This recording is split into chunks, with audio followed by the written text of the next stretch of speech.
I have a 1646 day streak on Duolingo, which is around 4 years and 6 months.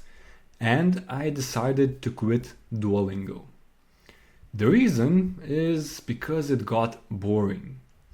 Back in the day, I started learning Chinese and it was kind of exciting. It was a new language and a difficult one for sure. And everything was new and it was sort of like a game for me. And I quickly got hooked and I kept on building my streak. On Duolingo, basically every single day that you do a lesson, it increases your streak. And so the years went by and I kept on doing lessons. And I think around after 3 years, I actually managed to finish the Chinese course on Duolingo. Now, a problem is that I didn't learn a lot of Chinese, even though I did it for 3 years, though I did not spend a lot of time per day. I wanted to do actually a video about how much I learned of Chinese. It wasn't nothing, though I was looking for a traditional test of Chinese language level, and I could not find an easy enough test for me to do for me to actually create a video about. And after finishing the Chinese course, I'm not really sure that I have advanced to at least A1 or C1. I'm not sure how these language levels are actually called. Basically not I'm not really at the first step yet.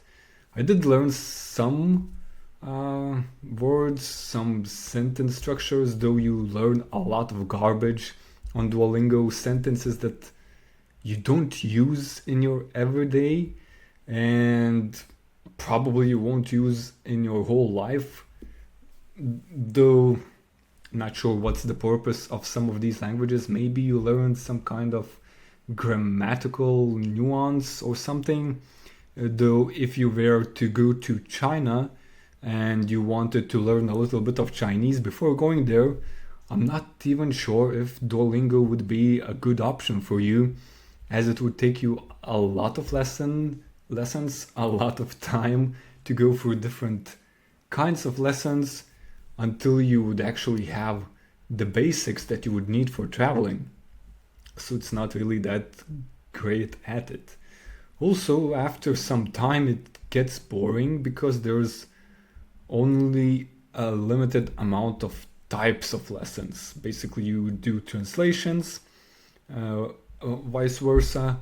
On Chinese you can also say the sentences and AI basically rates how well you said the sentence, which is kind of nice. But that's pretty much it. If you are learning Spanish, on the other hand, there are much more lessons. After I finished the Chinese course, I started learning Japanese. And in Japanese, you also can learn the characters, how you would write them, which is quite nice.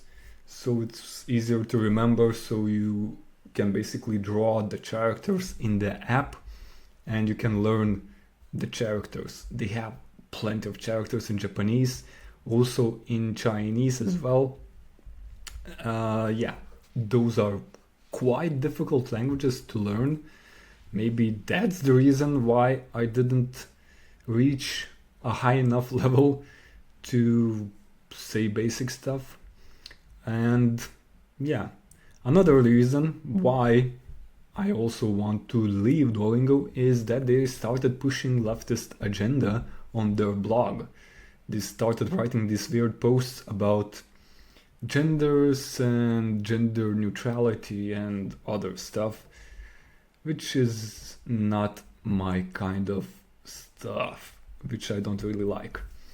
And overall, 4 years, it got kind of tiring.